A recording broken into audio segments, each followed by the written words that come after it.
Okay, today we're gonna work some examples of solving equations with the graphing calculator. I'm gonna be going through these three examples here. In the first video, I'm just gonna be doing this top example right here, which is x minus 5 equals 1. It's a pretty simple equation to solve in your head, but I think it's gonna be a good example to show it on the graphing calculator. So I'm going to go really slow through this first example, and hopefully after I work all these three examples, you'll be able to pretty much apply these three examples to any other equation and successfully solve it on the graphing calculator. I'm using a TI-84. If you have an older or a newer graphing calculator, the procedure is going to be the same. On the TI Inspires, the key layout is going to be a little bit different, but these top buttons here will still be present on the TI Inspire. And these top buttons right here are going to be the main buttons that we're going to be using as we solve our equations. Let's get started. Now I'm going to turn my calculator on and clear everything out, and I'm going to click on this y equals button right here, and I'm going to clear everything out here. So here I just have a bunch of y equals, so y1 equals something, y2 equals something, y3 equals something. And what you can do is you can type in a equation here, maybe of the form y equals mx plus b, or y equals ax squared plus bx plus c, and then you can hit graph and it'll graph it for you. So what I'm going to do is I'm going to take the left hand side of my equation, which is x minus 5, and I'm going to put it in my y1. So y1 is going to be equal to x minus 5. So for x, I use this x button right here. Don't use any of the alpha characters for x. You want to use this variable button right here. So y1 equals x minus 5, so that's my left hand side of the equation. I'm going to hit the down arrow here, and in my y2 I'm going to put the right hand side of the equation. So the right hand side is just 1, so it's going to be y2 equals 1. So now that those are all entered, I'm going to click the graph button, and my calculator is going to graph both of these for me. So right now my window is a little bit messed up. So just so everybody can see things better, I'm going to hit the zoom button, and I'm going to go down to number 6 here, Z standard. And pretty much what this does is it just makes your window 10 by 10. So I'm going to hit enter, and it's going to adjust my window and regraph my lines. So as you can see, my window goes from negative 10 to 0, and then 0 to positive 10 in the x direction, and then negative 10 to 0, and then 0 to positive 10 in the y direction. So we're going to be playing around with this zoom function a lot, because one of the most important parts of solving equations on your graphing calculator is messing around with your graphing calculator window. But if you take your calculator out of the box, and these are the first lines that you graph, it will look like this. So this zoom standard option, this number 6 right here, is kind of the default zoom that your calculator comes out of the box with. So that's zoom standard.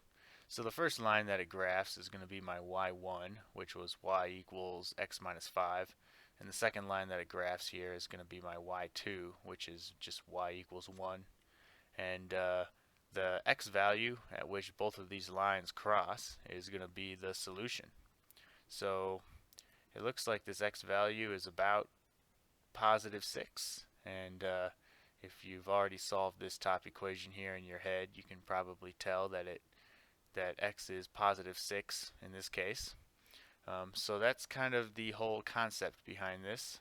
So you can see how it's kind of trivial to do on a simple equation, but as you get to something that's a little bit more complicated, maybe this bottom example, You'll be able to apply the same concept as long as you just find out where these lines cross.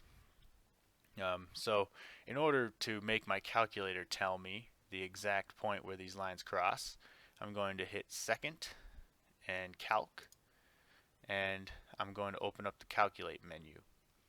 So I'll show that to you one more time. If you ever want to get rid of a menu, you can just hit second and then quit. So I'm going to hit second and calc right here, and this will take me to the calculate menu. So from the calculate menu, I go to number 5 here, which is intersect, and hit enter.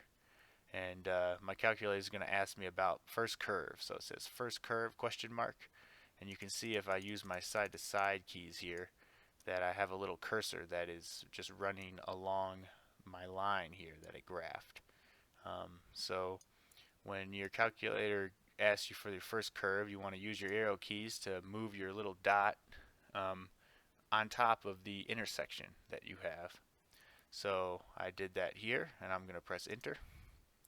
And then my calculator is going to say second curve question mark. And then the story is similar here. You can see that my little dot is moving along my Y2 line now, and I can just use my arrow keys and move this dot along my line all I want. But in order to help my calculator solve this, I need to put this dot in the general area of my intersection. So my dot is on top of my intersection there. I'm going to press enter, and then my calculator is going to ask me for a guess. At this point, I can just press enter without moving my cursor at all. And then my calculator is going to give me my intersection. So it says intersection x equals 6, y equals 1. So this gives the exact xy coordinate in which these two lines intersect each other. So x equals 6 is the x value where these two lines cross, and x equals 6 is the solution to my equation. So pretty much this same procedure is going to work for anything else. So if you have a more complicated equation and maybe the answer is x equals 7.82, well, you just graph the left hand side and the right hand side, and wherever they cross you find the x value, and your calculator will tell you that exact decimal, even if it's not a nice number like 6, even if it's 7.82 or something like that. So just to reiterate, I'm going to show you how to do the calculate step one more time. So I have my two lines entered in here, left hand side and right hand side.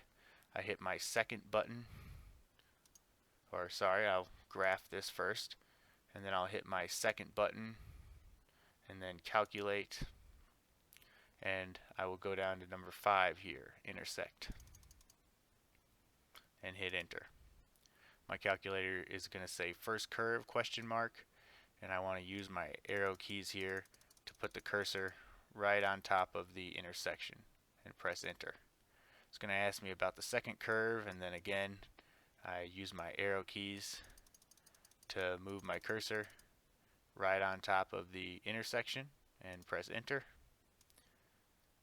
And then when it asks for a guess, I can just press enter again, and then my calculator will give me the intersection.